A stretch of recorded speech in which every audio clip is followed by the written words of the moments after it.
পূর্ব নির্ধারিত সূচি অনুযায়ী কিষানগঞ্জ পৌঁছান রাজ্যপাল সিভি আনন্দ বোস। ইতিমধ্যে রাজ্যপাল কিষানগঞ্জে দার্জিলিং মেল থেকে নেমে সেখান থেকে সরাসরি চোপড়ার উদ্দেশ্যে রওনা হয়েছেন। চোপড়ায় মাটি চাপা পড়ে শিশু মৃত্যুকাণ্ডে মৃত শিশুদের পরিবারের সঙ্গে দেখা করে কথা বলবেন তিনি। এ বিষয় নিয়ে কথা বলে আমাদের সঙ্গে টেলিফোন লাইনে রয়েছেন আমাদের প্রতিনিধি বিক্রম। বিক্রম, দেখো, যেমনটা জানা যাচ্ছে যে আজ চোপড়ায় যাচ্ছেন রাজ্যপাল, ইতিমধ্যেই তিনি চোপড়ার উদ্দেশ্যে রওনা দিয়েছেন। এই বিষয়ে জানাও আমাদের। দেখো, ইতিমধ্যেই কিন্তু ইসলামপুর সার্কিট হাউসে তিনি আছেন এবং এখানে কিন্তু রেস্ট করবে কিছুক্ষণ, যেহেতু 7:30টার দিকে কিন্তু কিষানগঞ্জে নামেন দার্জিলিং মেলে এসে, এবং তারপরেই কিন্তু ইসলামপুর সার্কিট হাউসে আসেন এবং ইতিমধ্যে রেস্ট করছেন তিনি, এবং কিছুক্ষণ পরেই কিন্তু চোপড়ার উদ্দেশ্যে রওনা দিবে। মূলত চোপড়ার যে ঘটনা, সেই ঘটনাতে বিএসএফ এর কি ভূমিকা ছিল এবং কারা দোষী, সেই ব্যাপারটা কিন্তু পুরোটাই কিন্তু তদন্ত করবে এবং পরিবারের সাথে কথা বলবে, যেটা জানতে পারা যাচ্ছে, এবং গোটা ঘটনার কিন্তু পুরোতঙ্গ। এবং যে এই যে তৃণমূল কংগ্রেসের 8 দিন চলছে এই ধর্ণা মঞ্চ, এই ধর্ণা মঞ্চেও কিন্তু তিনি যাওয়ার একটা সম্ভাবনা রয়েছে বলে আমরা জানতে পারছি। যেহেতু কালকে চন্দ্রিমা ভট্টাচার্য যে স্টেজে যে বক্তব্য রাখতে রাখতে কিন্তু তার চোখ দিয়ে জল বের হয়ে যায়, তিনি বলেন যে এই যে দূষণের ঘটনা, এই ঘটনা কিন্তু একদমই বেদনাদায়ক ঘটনা এবং সবারই সন্তান রয়েছে, আমারও সন্তান রয়েছে, কিন্তু এই যে সন্তান 4 শিশুর যে মৃত্যু হলো মাটি চাপা পড়ে, সেই ঘটনায় কিন্তু এখন পর্যন্ত কোনো বিএসএফ এর তরফ থেকে কিন্তু কোনো পদক্ষেপ নেওয়া হয়নি। পাশাপাশি বিএসএফ এর কোনো আধিকারিকরাও দেখা করেনি এবং কেন্দ্র সরকারের কোনো টিমও এখন পর্যন্ত কিন্তু চোপড়াতে আসেনি। তবে যেহেতু সন্দেশখালীতে এত টিম যাচ্ছে কেন্দ্র সরকারের, কিন্তু এখনো পর্যন্ত কিন্তু চোপড়াতে আসেনি, সেই কথা কিন্তু কালকে চন্দ্রিমা ভট্টাচার্য স্পষ্ট বুঝিয়ে দিয়েছেন। এবং আজকে যে রাজ্যপাল যে আসলেন, কালকে কিন্তু চন্দ্রিমা ভট্টাচার্য বলেছে রাজ্যপাল আগামীকাল আসছেন, আপনারা কিন্তু ধর্ণা মঞ্চ চালাবেন, আপনাদের কিন্তু আমি বলে যাচ্ছি এই ধর্ণা মঞ্চ থেকে কিন্তু আপনারা বিরোধী করবেন এবং রাজ্যপালকে দেখিয়ে দিবেন আমাদের ক্ষমতা। এটা কিন্তু চন্দ্রিমা ভট্টাচার্য কালকে কিন্তু স্পষ্ট বলে দিয়েছে।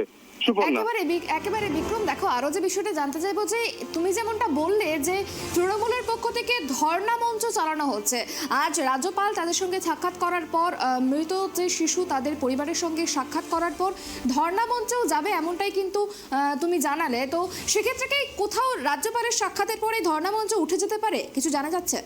দেখো, কালকে যেরকম চন্দ্রিমা ভট্টাচার্য যেটা জানিয়েছেন যে ধর্ণা মঞ্চ চলবে এবং রাজ্যপাল এসে দেখা করুক বা যাই করুক, কিন্তু ধর্ণা মঞ্চ কিন্তু আগামী দিনেও চলবে।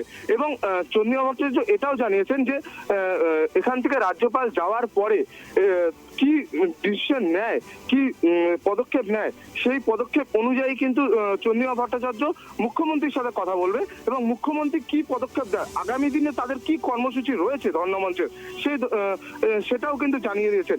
কিন্তু ধর্ণা মঞ্চ কিন্তু তোমাকে আরো একটু থামাবো, যে তুমি যেমনটা বললে যে ধর্ণা মঞ্চ চলবে, সেক্ষেত্রে এই যে ধর্ণা মঞ্চে বসা বিক্ষোভকারীরা, তাদের মূলত দাবি কি? তাদের মূলত একটাই দাবি যে কেন্দ্র সরকারের টিম আসুক এবং যেটা ঘটনার সত্যতা সেটা যাচাই করে তাদের যারা যে বিএসএফ কর্মীরা এই কাজ করছিল তাদের একটি শাস্তির দাবি করছে এবং পাশাপাশি কেন্দ্র সরকারের থেকে কিন্তু ক্ষতিপূরণ চাচ্ছে, যে কেন্দ্র সরকার তাদেরকে যেই 4 জন শিশুর পরিবার, সেই শিশুর পরিবারদেরকে যেন ক্ষতিপূরণ দেয়। এটাই কিন্তু তৃণমূল কংগ্রেসের মূলত দাবি। সেই দাবি মেনেই কিন্তু এই ধর্ণা মঞ্চ চলছে। কিন্তু এখন পর্যন্ত যেটা রাজ্য সরকার থেকে 4টি পরিবারকে কিন্তু 3 লক্ষ টাকা করে ইতিমধ্যেই কিন্তু তৃণমূল কংগ্রেস থেকে দেওয়া হয়েছে। পাশাপাশি কিন্তু এখন পর্যন্ত কেন্দ্র সরকারের থেকে কিন্তু কোনো সাহায্য এখন পর্যন্ত পরিবার পায়নি। একেবারে অনেক ধন্যবাদ বিক্রম। যেমনটা জানা গেল যে আজ রাজ্যপাল চোপড়ায় পৌঁছেছেন এবং সেখানে ইসলামপুরে তিনি বিশ্রাম নিচ্ছেন, ইসলামপুরের সার্কিট হাউসে, এবং তারপরেই কিছুক্ষণ পরেই কিন্তু তিনি চোপড়ার উদ্দেশ্যে রওনা দেবেন এবং মৃত শিশুদের পরিবারের সঙ্গে দেখা করবেন। পাশাপাশি তৃণমূলের যে ধর্ণা করা হচ্ছে, এই ঘটনাকে কেন্দ্র করে সেই ধর্ণা মঞ্চেও যাওয়ার কথা রয়েছে। তবে ধর্ণায় বসা বিক্ষোভকারীদের দাবি যে কেন্দ্র সরকারের কোনো প্রতিনিধি আসুক এবং এই যে মর্মান্তিক ঘটনা ঘটেছে, সেই মর্মান্তিক ঘটনার দায় বিএসএফ এর, সেই ঘটনা তদন্ত করুক এবং তাদের যথা উপযুক্ত শাস্তি দেওয়া হোক। এবং শুধু তাই নয়, এই ঘটনায় যাদের পরিবার থেকে শিশু হারিয়েছে, যারা শিশু হারিয়েছে তাদেরকে আর্থিক সাহায্য করা হোক, এই ব্যাপারটাও কিন্তু তারা দাবি রাখছেন। আমি আর আমাদের এখানকার চেয়ারম্যান সাহেব কানাল আগরওয়াল সাহেব আমরা ওয়েলকাম করলাম আর সালাম জানালাম, নমস্কার উনি জানালাম। তো আজকে চোপড়া যাবেন। হ্যাঁ, চোপড়ায় যাবে। তো আপনি কিছু বললেন? আপনারা তো হ্যাঁ নিশ্চয়ই খুশি আছেন, তাই আপনাদের দাবি মেনে হ্যাঁ, আমরা খুশি, আর আমরা এটাও তো খুশি উনি গিয়ে একটা ইম্পার্সিয়াল রোল ওনার, আমরা আশা করি ইম্পার্সিয়াল রোলটা উনি করবেন। আর যে 4টা শিশু মারা গেছেন ওনার এগেনস্টে উনি অ্যাকশন নেবেন, এটা আমরা আশা করছি ওনার কাছ থেকে। আর সব থেকে বড় ব্যাপার, বিএসএফ ভার্সেস সিভিলিয়ান হয়ে গেছে ওখানে। বিএসএফকে আমরা শ্রদ্ধা করি, কিন্তু বিএসএফ এর গাফলতির জন্য 4টা শিশু মারা গেছে। আর যারা এজেন্সি বিএসএফ যখন ড্রেনটা খোলা হয়েছিল, তখন ড্রেন খোলার আগে কমপক্ষে ড্রেনের ডিপিআর হয়, তারপরে স্যাংশন হয়,